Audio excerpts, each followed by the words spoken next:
In 2014, we established a forage rejuvenation trial on an old stand of alfalfa and smooth brome grass. The objective was to demonstrate different strategies to rejuvenate hayland with added fertility or by introducing Sicer milk vetch to the stand. 12 years after the experiment was abandoned, I was curious to see if I could still find the Sicer milk vetch. I was pleased to discover patches of Sicer milk vetch which appeared to be thriving. I was surprised, though, to find that it was easy to still delineate between the plots which were seeded to Sicer milk vetch and those that were not.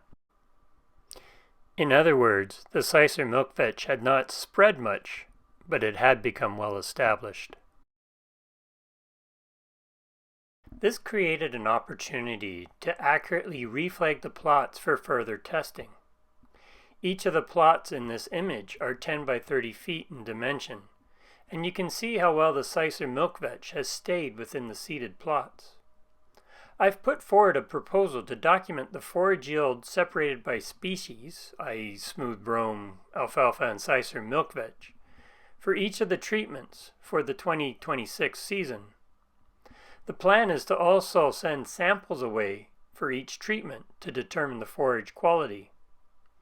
But let's go back 12 years and review what we did and what we observed at that time. The treatments were as follows. 1 is an untreated check with the alfalfa brome stand growing unaided. The stand was mostly brome grass with only a little alfalfa. With a long history of being hayed, the site was very nutrient poor. Soil tests from the top 12 inches of soil indicated very deficient levels of nitrogen, phosphorus, and sulfur. Surprisingly, levels of potassium were still sufficient. Treatment 2 was sod-seeded Sicer milk vetch in early spring with no suppression of the sod. Sicer milk vetch was selected because it's immune to the allelopathy from the alfalfa. You can't reseed alfalfa into a stand containing even just a little alfalfa because of the autotoxicity. Treatment 3 was sod-seeded Sicer milk vetch in early spring after it had been suppressed with glyphosate. The competition from the forage stand can make it difficult to establish the Sicer milk vetch. So for this treatment, 165 milliliters per acre of Roundup Transorb were applied on May 17.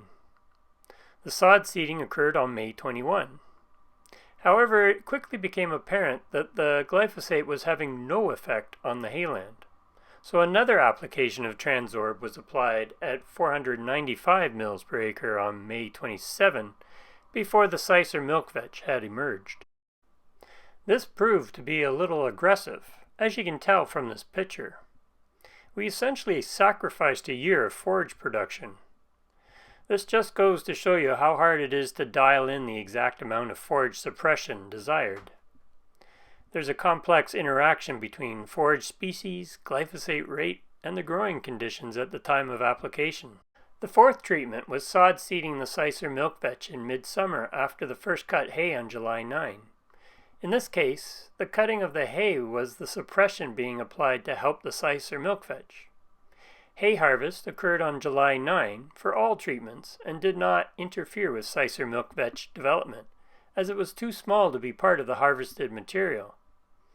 All plots were completely harvested using a small plot forage harvester. Treatment 5 was broadcasted urea at 50 pounds of nitrogen per acre, and treatment 6 was broadcasted granular fertilizer at 50, 15, 10, and 10 pounds per acre of actual NPKs.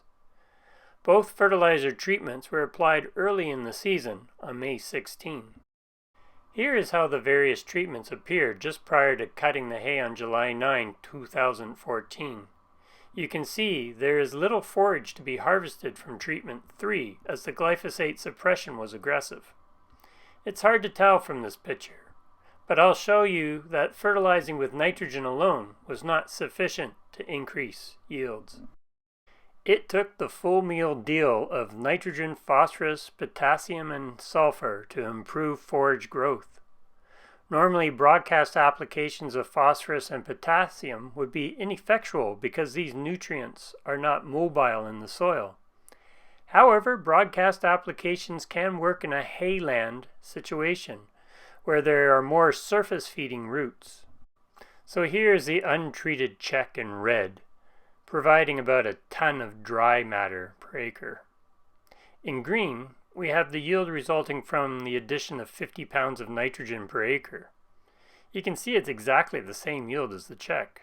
It's not until we apply nitrogen, phosphorus, potassium, sulfur in purple that we get a significant yield increase of about half a dry ton per acre. While not statistically significant, there's a bit of a yield drop, as indicated by the brown bar where Sicer milk vetch was seeded into hayland without suppression. This suggests to me there was some damage to the hayland resulting from the seeding operation. The Sicer milk vetch was seeded using a seed hawk, so disturbance was higher compared to, say, a disc drill. This wasn't the best seeder for the job, but it was the only one we had available. It wouldn't have performed well at a field scale, as ripped up sod would have got caught up between the openers. Finally, the orange bar represents the yield resulting from the treatment that was suppressed with glyphosate. As I was alluding earlier, the forage was suppressed so aggressively with this treatment, we basically forfeited a year of production. Measured in plants per square foot, the establishment of Sicer milk vetch near the end of the season on September 23, 2014 was determined. While each treatment was seeded at 11 pounds per acre, numeric differences in emergence were noted. Emergence was considerably lower when sod seeding occurred after hay cut, even compared to the no suppression treatment. The poorer emergence is likely due to the drier soil conditions in the later seeding date. The sod did not seal tightly behind the hoe opener of the seed hawk, so differences in soil moisture conditions may have impacted emergence. Numerically, emergence was best when the stand was aggressively suppressed with glyphosate. Moreover, Sicer milk vetch plants were considerably larger in the treatment suppressed with glyphosate. This picture was taken on September 23, 2014, same time as the emergence counts were done. Forage yields the following year in 2015 were quite variable, and no statistical differences between treatments could be detected. Numerically, there was a bit of a carryover effect from the NPKS treatment on yield. The yield of forage from the treatment in which we had badly suppressed it with glyphosate was now comparable to the check. However, Sicer milk vetch constituted very little of the forage yield in 2015, regardless of treatment. So the conclusions that were made in 2015 at the end of the study were that NPKS increased forage yields by about 50% in 2014, but by a lesser extent, maybe 23% in 2015. The added nitrogen alone had no effect on yield, showing the benefit of the balanced approach. It also was hard to dial in the level of desired suppression with the glyphosate, and we overdid it and lost a year of forage production. The Sicer milk vetch did not constitute a large part of the forage yield even by 2015.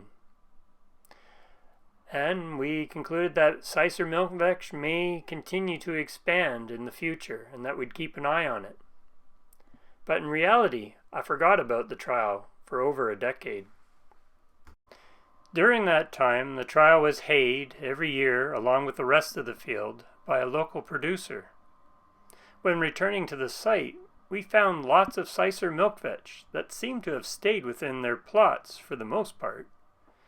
Now this is not data, but let's take a visual look at the plots in late October of 2025. Here's the check. Mostly brome grass with no Sicer milk vetch. Here is sod-seeded Sicer milk vetch with no suppression. There's actually a solid presence of the Sicer milk vetch here. In fact, to me it looks just as good as the best treatment of 2015, where Sicer milk vetch was sod seeded with glyphosate suppression. There is some Sicer milk vetch in the sod seeded after hay cut treatment, but it's inconsistent.